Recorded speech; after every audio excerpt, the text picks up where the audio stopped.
दोस्तों, हमारी आज की वीडियो में आपको छोटी छोटी बचत मिलेगी। जी हाँ दोस्तों, घर में अलग अलग कामों के बीच में हम अपनी छोटी छोटी बचत को कैसे कर सकते हैं, इस बेस पर आज का मेरा ये वीडियो है। चलिए शुरू कर लेती हूँ आज की मेरी सबसे पहली टिप। हमारी आज की जो सबसे पहली टिप है दोस्तों, वो चूहों को भगाने को लेकर। जी हाँ, ये एक रिक्वेस्टेड टिप है जो मेरे किसी व्यूअर ने पूछी थी कि चूहे भगाने की कोई टिप बताइए, तो आज मैं वही ये टिप आपके साथ शेयर कर रही हूँ। इसके लिए हमें क्या करना है, जरूरत है काली मिर्च पाउडर की।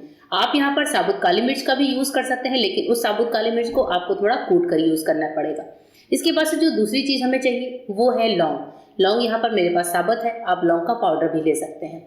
ये दोनों चीजों की जो स्मेल होती है दोस्तों, उससे चूहों को बहुत ज्यादा एक तरह से कह सकते हैं नफरत होती है। जी हाँ, तो यहाँ पर हमने लिया है टिश्यू पेपर। आप सूती कॉटन का कपड़ा भी ले सकते हैं, यहाँ पर मैंने टिश्यू पेपर का इस्तेमाल किया है। अब इसके बाद से एक छोटा चम्मच, यानी कि 1 टीस्पून से भी कम का ये चम्मच है, तो हाफ टी स्पून आप बोल सकते हैं कि मैंने यहाँ पर डाल दिया है काली मिर्च का पाउडर। इसके साथ ही साथ 4 से 5 लौंग ले लेते हैं, और लौंग जो लीजिए वो कोशिश करें कि थोड़े से बड़े बड़े हों, फूल वाले हों, जिनकी स्मेल थोड़ी तेज हो। लौंग में लकड़ी वगैरह होती है, उनको निकाल कर अलग कर दीजिए। इस लौंग को मैं क्या करूंगी, हल्का सा कूट लूंगी, जिससे इसकी जो स्मेल है वो अच्छी तरीके से जब भी हम इसको जहां भी रखें तो वो फैले। आप लौंग के पाउडर का भी इस्तेमाल कर सकते हैं अगर आपके पास लौंग का पाउडर होता हो। मैं यहाँ पर लौंग को कूट कर इस्तेमाल कर रही हूँ। लौंग हमारा हल्का सा कुट गया है, लौंग को उठाकर मैं काली मिर्च के साथ इसी पोटली में डाल देती हूँ। अब ये जो पोटली है, इसका इस्तेमाल कैसे करना है, तो अगर आप सूती कपड़े की पोटली बना रहे हैं तो सबसे पहले उस पोटली को बांध लीजिए, और ध्यान रखें कि बहुत ज़्यादा मोटी परत ना हो। तो जैसे यहाँ पर मैं आपको दिखा रही हूँ कि इस पोटली को कैसे करना है। यहाँ पर जैसे ये पोटली है, अगर आपके किसी अलमारी वगैरह के कोने में, किचन में, कहीं पर भी किसी ड्रॉर वगैरह में चूहे आते हैं, तो ये पोटली वहाँ रख दीजिए। हो सके तो इसमें 1-2 छेद कर दीजिए, जिससे स्मेल अच्छे से बाहर निकल जाए। अगर आप सूती कपड़े की पोटली यूज़ कर रहे हैं तो पोटली को भी बहुत हल्का सा ही बांधें, या फिर आप इस कागज की पोटली को ऐसे जैसे हम कोई पोटली बांधते हैं, यहाँ पर कोई रबड़ लगा दीजिए, कोई कपड़े से बांध दीजिए। इस तरीके से भी करके आप किसी ड्रॉर वगैरह में डाल दीजिए। आप देखेंगे जिस जगह पर आप इसको रखते हैं वहां पर चूहों का आना कम हो जाएगा या फिर खत्म हो जाएगा। नेक्स्ट टिप है मलाई को लेकर। मलाई का जो घी होता है, हम लेडीज को घर में निकालना बहुत पसंद होता है, और इससे कहते हैं कि घर में बरकत भी होती है। जब घर का शुद्ध घी हम अपने घर में ही निकालते हैं, पूजा में यूज करते हैं, खाने में यूज करते हैं, तो लाजवाब होता है वो काम। इसके लिए आप क्या करिए कि फ्रीजर में पहले मलाई को इकट्ठा कर लीजिए, और जिस दिन आपको मलाई से घी तैयार करना हो तो इसको निकाल कर पहले 2 से 3 घंटे बाहर रख लीजिए। अब जो हमारा मलाई है ये बिल्कुल फ्रेश है, लगभग 1 हफ्ते की मलाई है दोस्तों। पूरा 1 लोटा मैं भर चुकी हूँ, तो इस तरह से 1-1 लोटे का मैं मलाई से घी बनाती रहती हूँ। इसको मैंने एक कढ़ाई में निकाल लिया है, अलग से इसको फेंटेंगे नहीं। यहाँ पर इसमें हम ऐड करेंगे एक ऐसी चीज जिससे हमें मलाई को फेंटना भी नहीं पड़ेगा, और मलाई की खुरचन भी कम निकलेगी, साथ ही जो घी निकलेगा वो बहुत ज्यादा मात्रा में निकलेगा। ये काम हमें करना है एकदम सिंपल तरीके से। जैसे मैंने यहाँ पर कढ़ाई में मलाई को डालकर इसको पहले मेल्ट होने रख दिया। आप देख रहे हैं कढ़ाई को रखने के बाद मैंने फ्लेम को अभी तेज ही रखा है, बस ध्यान रखना है कि इसको हमें लगातार चलाते रहना है। अब जब हमारा ये अच्छे से मेल्ट हो जाएगी मलाई, इस तरह से एकदम मिल्की फॉर्म में आ जाए, तब हम डालेंगे अपनी वो चीज़ जिससे हमारी मलाई से घी निकलेगा बहुत सारा, और इसकी खुरचन भी बहुत कम निकलेगी।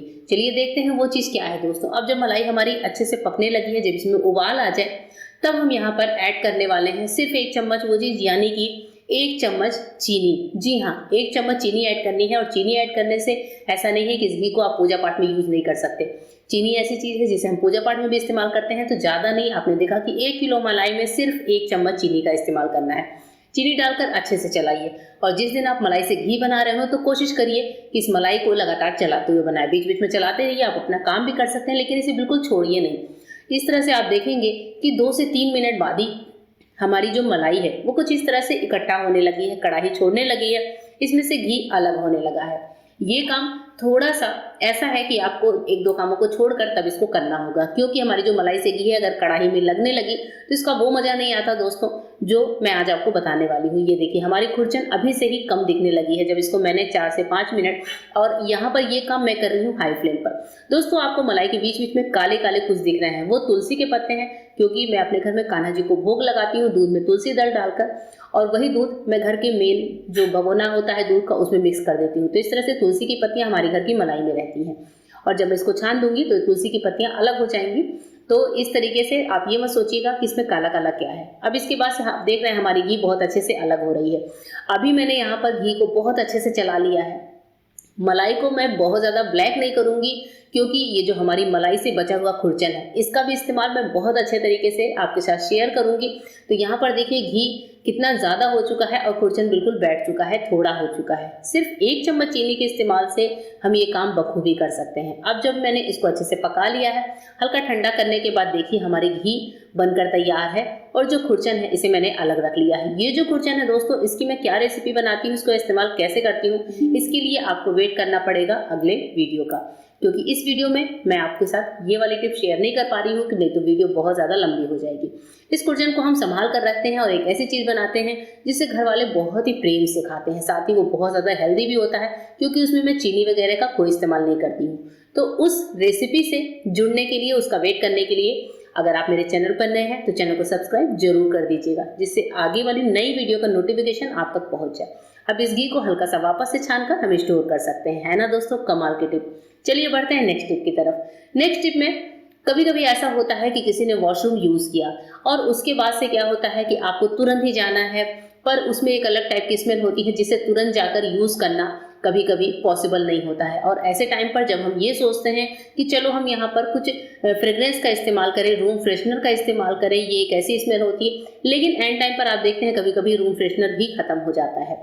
या फिर रूम फ्रेशनर का खर्चा हम बार बार क्यों करें दोस्तों, क्योंकि ये काफ़ी ज़्यादा महंगा आता है। या कोई भी एयर फ्रेशनर हो, रूम फ्रेशनर हो, टॉयलेट फ्रेशनर ही क्यों ना हो, ये सारे काफ़ी ज़्यादा महंगे भी आते हैं। तो ऐसे टाइम पर जब आपको कोई फ्रेशनर का इस्तेमाल करना हो, उस टाइम पर दोस्तों मैं आपको बताती हूँ कि आपको इस्तेमाल करना है माचिस की एक तीली का। जी हाँ, सिंपल माचिस की एक तीली को लेकर आपको जलाना है इसी टॉयलेट के अंदर। और इस माचिस की तीली को लेने के बाद इसकी जो बत्ती है इसको इस तरह से टॉयलेट के आसपास घुमा दीजिए। मैं थोड़ा सा ज़्यादा डीप जाके घुमा रही हूँ, आप चाहें तो ऊपर ऊपर से ही घुमा सकते हैं।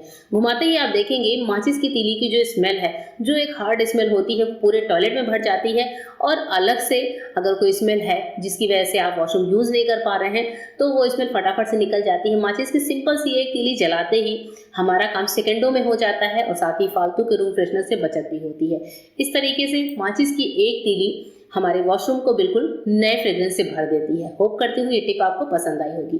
नेक्स्ट टिप है दोस्तों फ्रिज को लेकर। फ्रिज में कभी कभी बिजली का कंजप्शन बहुत ज़्यादा होता है, साथ ही फ्रीजर वाले पार्ट में नमी होती है। उसमें आपने देखा है कि बर्फ़ वाले पार्ट में आइस जो होता है वो हमारे दूध, दही, इवन हम कोई मलाई भी रखते हैं तो उसमें भी बहुत ज़्यादा उसमें बर्फ़ से जमी होती है। ये क्यों होता है? क्योंकि हमारे घर में एक सर्विस इंजीनियर आए थे, उन्होंने बताया था कि फ्रिज की सारी चीज़ों को, जो भी खाना पीना आप रख रहे हैं, उनको हमेशा कवर करके रखिए। जी हाँ दोस्तों, हमेशा ज़रूरी है फ्रिज में जो भी आप रखें उसको कवर करके रखें। इससे क्या होता है, जो एक्स्ट्रा नमी है वो हमारे फ्रिज के अलग अलग पार्ट्स में नहीं जाती और फ्रिज में जितनी भी चीज़ें हैं या फिर फ्रिज का जो कंप्रेशर है उस पर जोर नहीं आता। साथ ही फ्रिज हमारा बहुत अच्छे से वर्क करता है और फ्रीजर में एक्स्ट्रा आइस भी नहीं जमती। तो अगर आपकी फ्रिज में एक्स्ट्रा आइस जमती है तो ये वाला काम करना शुरू कर दीजिए। फ्रिज में जो भी रखिए अच्छे से कवर करके रखिए, इससे फिर आपका फ्रिज बहुत ही अच्छे तरीके से वर्क करेगा, एक्स्ट्रा बिजली का कंजप्शन नहीं होगा। होप करती हूँ आज की वीडियो आपको पसंद आई होगी। वीडियो कैसी लगी जरूर बताइएगा और वीडियो पसंद आए तो चैनल को सब्सक्राइब करिएगा, वीडियो को लाइक करिएगा। फिर मिलते हैं मेरे नए वीडियो में, तब तक के लिए गुड बाय, थैंक यू।